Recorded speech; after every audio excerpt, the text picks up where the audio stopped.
Well, the wing turned out pretty good. Now I'm still fixing everything that somebody else did when they started this kit. On these inserts here, they snap into here. That's only a 1/4 inch that goes in there that holds this together. So on the outside one here, I put a 1/4 inch aluminum rod right here inside of that insert that's going to catch it. Well, the original owners, when they put this in the end of the aileron to receive that, they didn't put it center, so the aileron was up or down too far, and there was a big gap right in here. It just drove me nuts. So what I did was I cut that notch out. It was very light balsa wood, and I'm going to make a hard point. I've already marked it here, and it's going to get glued right in here with 5-minute epoxy. And then I'm redoing the whole thing. This one here, on this side, is a lot better. So that's what I'm working on right now. There's a couple other things that I've got to do on it. I'm going to fill these holes here with scrap pieces of balsa wood. I'm not going to fill them with Bondo. I'm just going to fill them with balsa wood. And I'm going to sand this down, these high points down, flush, and fill these holes here with lightweight spackle.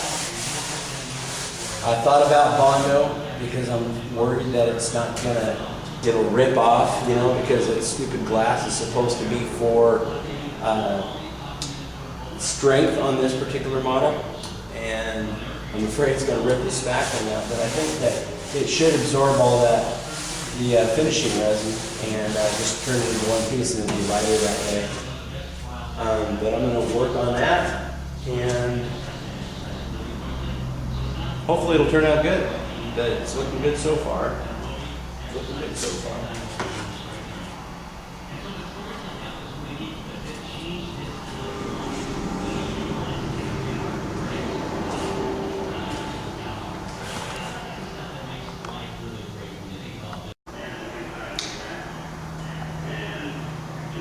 Like I mentioned earlier, I didn't have the retract wells for the rear on this plane, so I had to make something that would fit and look good. Anyway, the rear plastic ones would go over the top and then down and then back and then down, and then they would fit flush with that. Well, obviously I didn't have them in my kit, so what I did was I took 64th plywood and I've cut a strip and I've installed it right here using Super Gold, which is it's a cyanoacrylate. They call it odorless, but it is foam safe. And so I took and measured and cut, put a piece in there, I put a piece in here, and then I put another piece straight down so you don't see any of the ugliness behind there. So, if I can find it, I have one last piece right here, and I'm going to install that one, but it goes right here.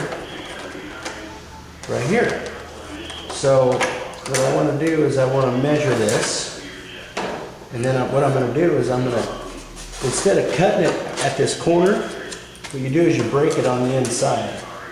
And that way it'll be seamless and it'll look real good.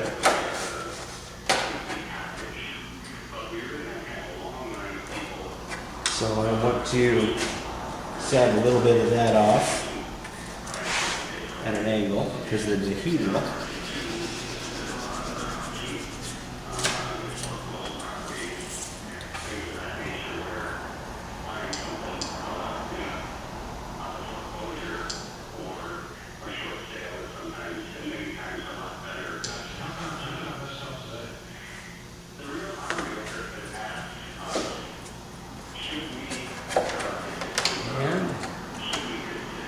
Just a little bit more.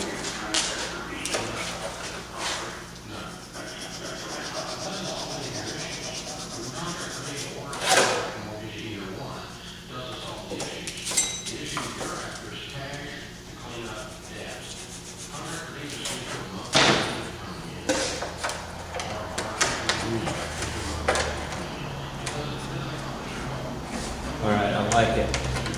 Now I mark it with a pencil exactly where I want it fractured.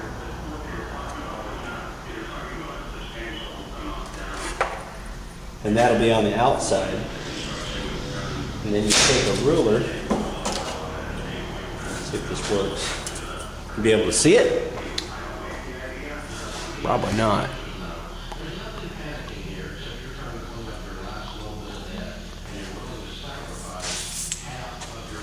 And take a ruler, put it right there on that line, push down real hard there, pull up on it until you hear it go crack. Now I can take an eraser,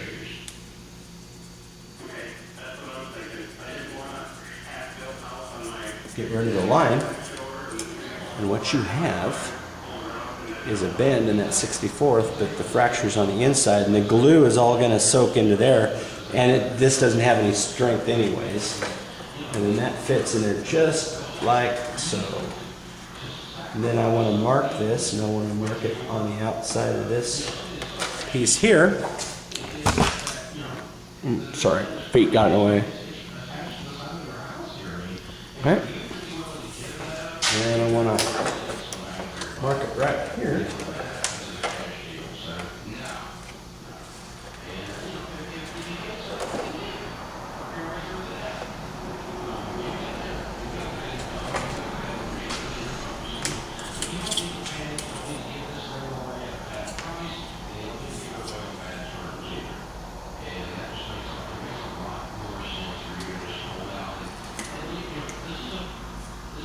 This 64th plywood is really cool to work with. You can actually cut it with a stout pair of scissors.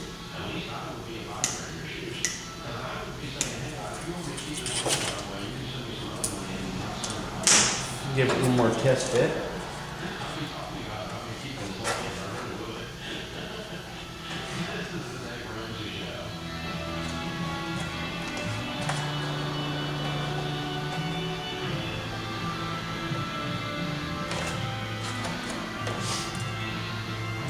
Sand that down just a little bit.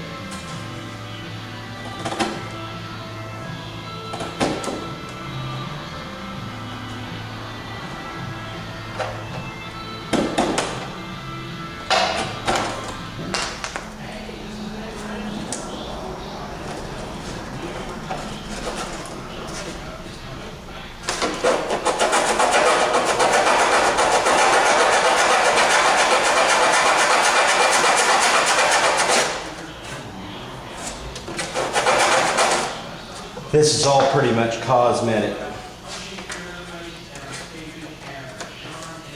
I'm gonna have to get away with doing an ugly job here, but I don't want to.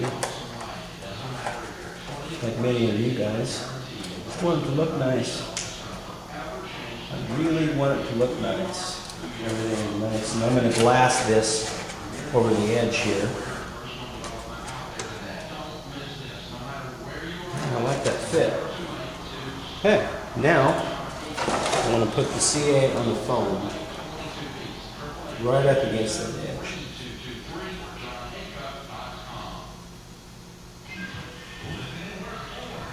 Probably can't see this.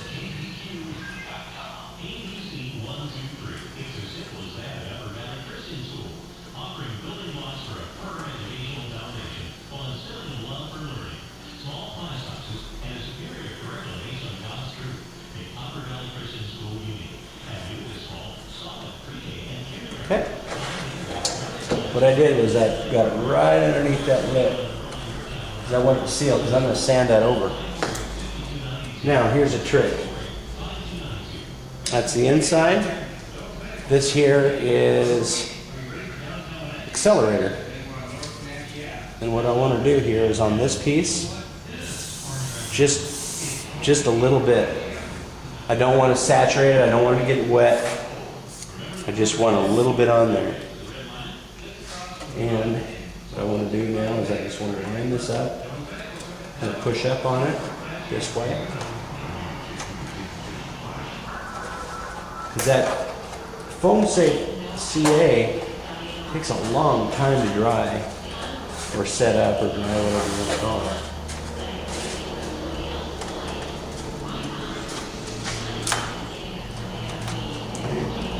just like so.